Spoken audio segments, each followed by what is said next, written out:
Meat is a very large part of most people's diet. As it is easily accessible and inexpensive, meat usually finds its way onto the supper table of most families several times a week. Unfortunately, most people are unaware of how their meat is being produced and how animals are being treated in the process. The conditions that animals are suffering through in order for us to have cheap and perfectly packaged steak, for example, is horrid, abusive, and cruel. Farm animals in Quebec are being treated as mere objects, with no consideration at all for their capacity to suffer or for their personalities.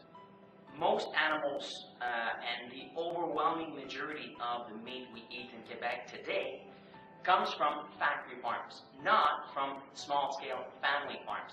That is, these animals are packed together, thousands of animals at the same time, indoors, in sheds.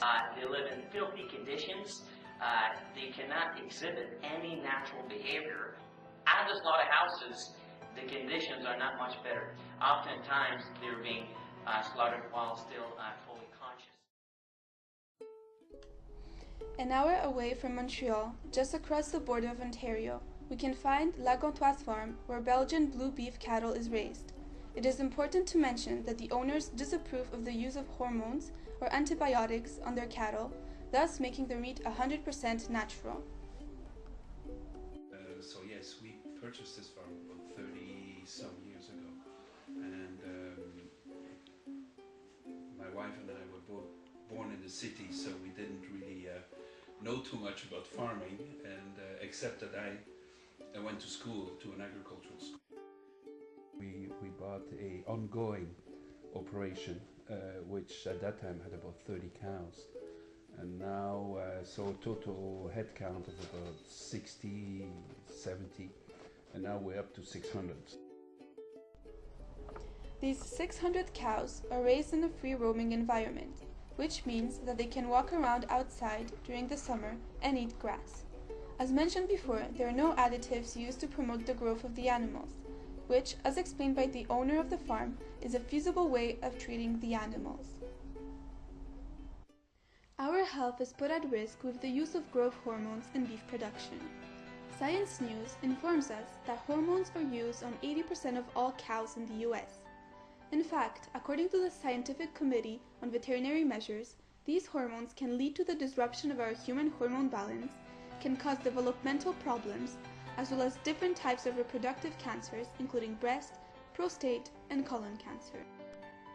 These growth enhancers increase the profits of industrial farms, and the competition of those farms is difficult to deal with when organic, free-range, or natural products are put into the regular market. I would call it the additives that can be used will give between 15 and 25% more profitability. Thus, the only way to be competitive is by short-circuiting the regular market and hoping that the consumers will come to farms like La Gantoise. The cows are treated by the owners of La Gantoise farm in the same way that a mother would treat her own children. For example, these cows are milked 1 extra time per day than the cows from other Canadian farms. This is done to comfort the animals so that they don't get too full of their own milk during the day. Also, when a cow gives birth to a calf at La Gantoise, the new mothers are milked as soon as possible to feed their calves with natural proteins and cholesterol contained in their milk in order to reinforce their immune system naturally rather than through the use of antibiotics. In addition, and this is a unique measure in Canada used by La Gantoise, transmitters keep track of every animal's body temperature. It is yet another way by which this farm prevents the use of drugs on its cows, because by keeping track of a cow's temperature, they also keep track of its health status. And whenever a cow starts showing elevated temperature, a preventive intervention with minerals and vitamins can clear the disease before the use of antibiotics becomes necessary. La Gantoise farmers also feed their cows with grass rather than corn, and do not tie up the animals, allowing them to move freely in addition of letting them eat and play outside during the summer when the weather is not too hot. Now, of course, all of these contrast remarkably with the way the meat we buy in supermarkets is treated before it lands on our plates. It is important to know where your meat comes from and how it is being produced. Basically, the customer can come here to the farm, and we face the customer, so there is no in-betweens.